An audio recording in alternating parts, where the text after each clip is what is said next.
era. What they could show and what they could not show was very carefully controlled.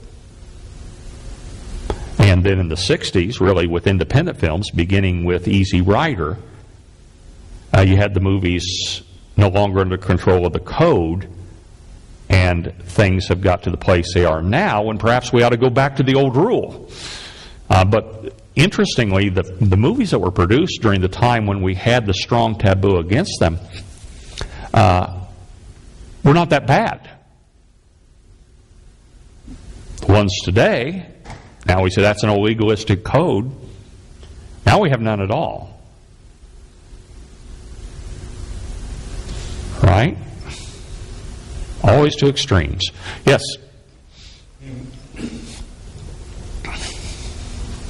What role the church play in what you have said?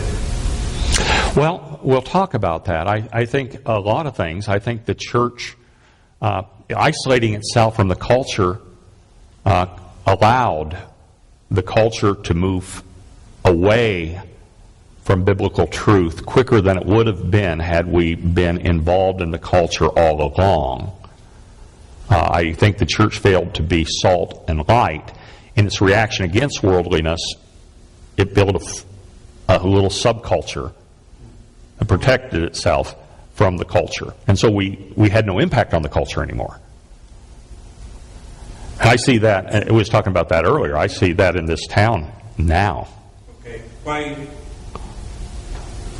the church had no impact in the culture when this country was founded in Judeo-Christian values, and for many, many years this country sent missionaries to our country, and now we find here ourselves that this is becoming a mission field.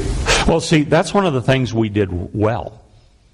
The evangelical fundamental church evangelized the world in 1 century. As we pulled into a cloister, we got really serious about world evangelism. And so the evangelical church, ironically, had an enormous impact worldwide through the proclamation of the gospel. But because we had isolated ourselves from our own culture, we had less and less impact on this culture. We separated ourselves from the culture, and we had decreasing impact on the culture too. But even in the 1950s, the evangelical church was having impact through the likes of Billy Graham. And so the evangelical church, though it was in certain sense isolated, we were respected. And through evangelism, both internationally and nationally, good was being done.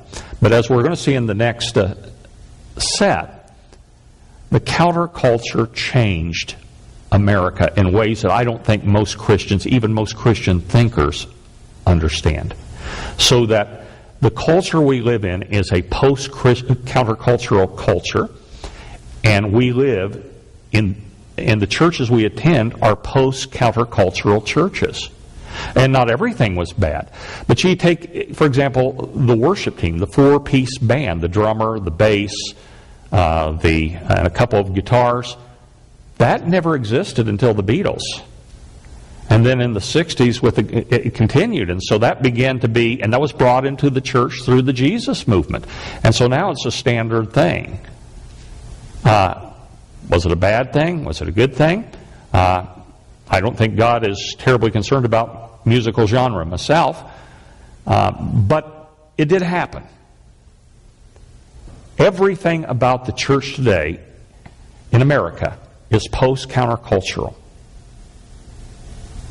And what happened is we reflect the culture now. And it's impossible to be a transformative countercultural influence if you're just like the world. You say that we as a church reflect the... Yeah. If you want to know what the church is going to be doing 10 years from now, look and see what the culture is doing today. We're marching in the same parade. Okay, let me push. What is the role of pastor in a time like this. You're getting ahead. That's where we're going to what we do next. How do we live? And so let's move on. Would you guys like to stretch, get some coffee and so forth? Take a about 10-minute break and then come back? Okay. Stay for the next station or two, because this is pretty depressing. It's pretty what? Depressing. Depressing. Depressing. Oh, yeah.